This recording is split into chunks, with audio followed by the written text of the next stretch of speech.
It's 11 p.m.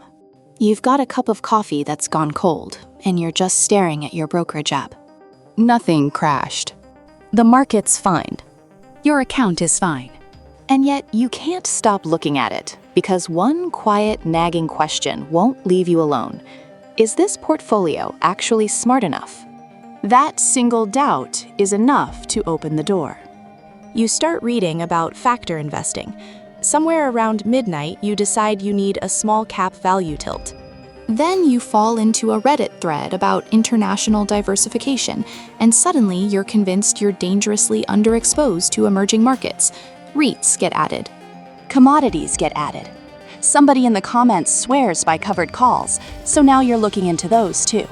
By 2 a.m., you've got 14 browser tabs open, and the clean, boring 3-fund portfolio you started with has quietly mutated into a 20-position tangle you only half understand. Here's the thing that should stop you cold. The data says you just made your future worse. Not because any single one of those ideas is stupid, because the simplest, most boring portfolios consistently beat the complicated, sophisticated-looking ones, and not just in some years, under some conditions. Almost always. So why do we keep doing this to ourselves? Because everywhere else in life, more effort equals a better outcome. Study harder, get a better grade.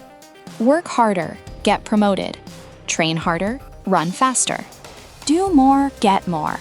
That rule has been drilled into us since grade school, and it's mostly true. So doing less, picking a few boring funds and mostly leaving them alone, feels irresponsible. It feels lazy, almost like you're not really trying. But investing might be the one area of life where that entire equation flips upside down. The harder you try to optimize, the more friction you create.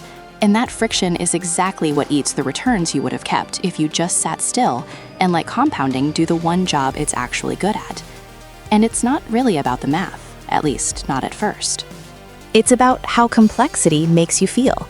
Tell someone at a dinner party you hold a simple 3-fund portfolio, total US market, total international, and some bonds, and the conversation dies on the spot. But tell them you're running a barbell strategy with long-duration treasuries, a speculative growth sleeve, a small cap value tilt, and some volatility exposure on the side, and suddenly people lean in. Complexity signals that you're smart, that you're engaged, that you're an active participant in your own financial future, instead of someone who just picked 3 funds and walked away. Think of it as the financial equivalent of Instagram. It looks incredible from the outside. It performs beautifully in conversation, and the actual lived experience behind it tells a very different story. And here's the part that should really give you pause. This isn't just a retail investor problem. Give a fund manager with a Ph.D. access to 40 asset classes and 17 analytical frameworks, and they will feel almost obligated to use them. Not because the models say to, because leaving tools on the table feels like leaving effort on the table, and nobody wants to feel lazy, especially not someone who spent a career being the smartest person in the room.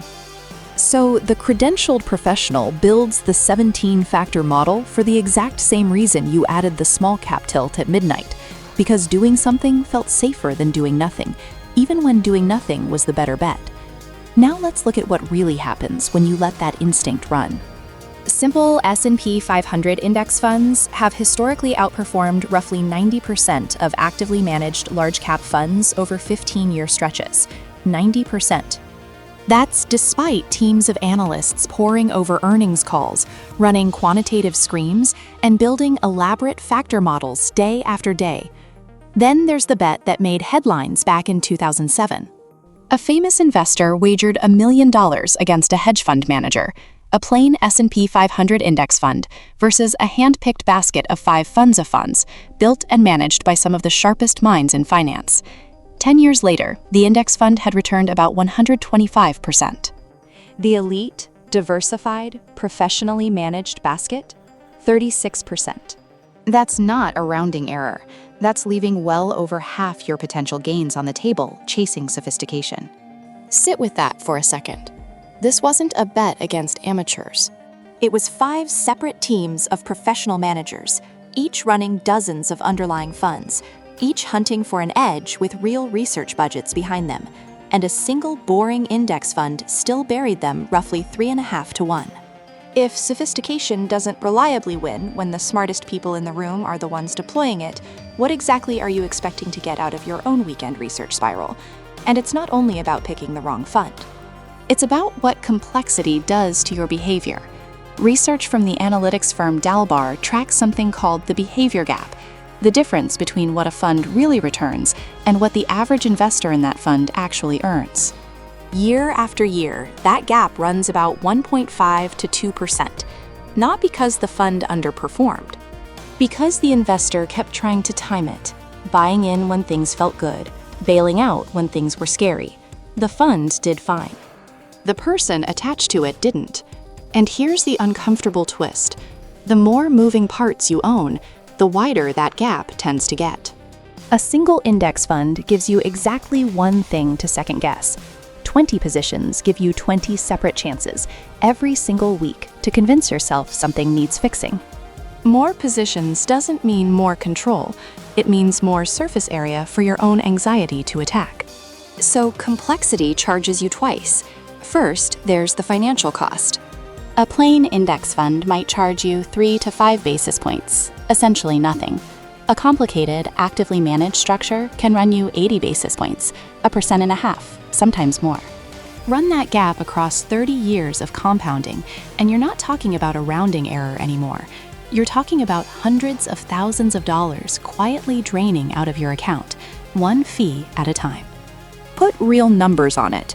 Say you're maxing out a 401k or a Roth IRA with steady contributions over a 30-year career. A low-cost index fund charging 5 basis points barely nicks the balance.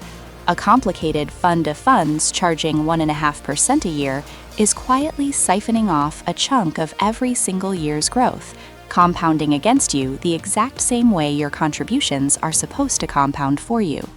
Same contributions, same market, wildly different retirement, and the only variable that changed was how much friction you built into the account. But the second cost is worse because it's invisible until it isn't. Call it the behavioral tax. Every extra position in your portfolio is another thing you have to manage, another thing you have to watch. If your small cap value tilt underperforms for 18 months, you start wondering if you should cut it loose. If emerging markets drop 10% while the S&P rallies, that itch to rebalance, or worse, to abandon ship, gets louder. Think of a simple portfolio, like typing your destination into the GPS and sitting in the back seat. You're still getting where you're going. You're just not the one white-knuckling the wheel. A complicated portfolio is like letting anxiety climb into the passenger seat and grab for the wheel every few miles. Every extra position is another moment where you're forced to make a decision, and every decision is a fresh chance to panic, second-guess yourself, and abandon a plan that would have worked perfectly well if you just left it alone. Now, some of you are thinking, fine, but I don't want good enough. I want better than good enough. I get it. But here's what good enough, applied consistently for decades, really looks like. A simple mix, say 60% US market, 30% international, 10% bonds, has historically returned somewhere around 6 to 7% a year after inflation. That is exactly the kind of return that turns a steady monthly contribution into genuinely life-changing money over 20 or 30 years. Good enough, done consistently, is extraordinary. Picture a 3-legged stool. It's stable. It does exactly what it's supposed to do. It needs 0 maintenance. Now picture someone deciding a 12-legged stool would somehow be better, theoretically distributing weight more evenly. Except now you've got 12 joints that can each fail independently, and the moment one leg wobbles, the whole thing gets unstable fast. Almost nobody actually needs a 12-legged stool. And to be fair, there are real edge cases. Tax loss harvesting, direct indexing for people with genuinely complex, high net worth situations. If that's you, complexity can earn its keep. For the vast majority of people just trying to retire comfortably, funding a 401k or an IRA, and letting Social Security and the market do the rest, it doesn't. You are very likely not the exception. Almost nobody is. So, what does a good portfolio really look like? There's no single perfect answer, but the range of good answers is surprisingly narrow. A total US market index fund, a total international index fund, and a bond allocation sized to your risk tolerance and how far you are from needing the money. That's most of it. Compounding is a highway, and your portfolio is the car. Simple investing means setting the cruise control and letting the highway do what highways do: cover distance steadily for years. Complex investing means constantly changing lanes to shave off 2 minutes and somehow ending up stuck in traffic you never saw coming. Here's the part that trips people up the most.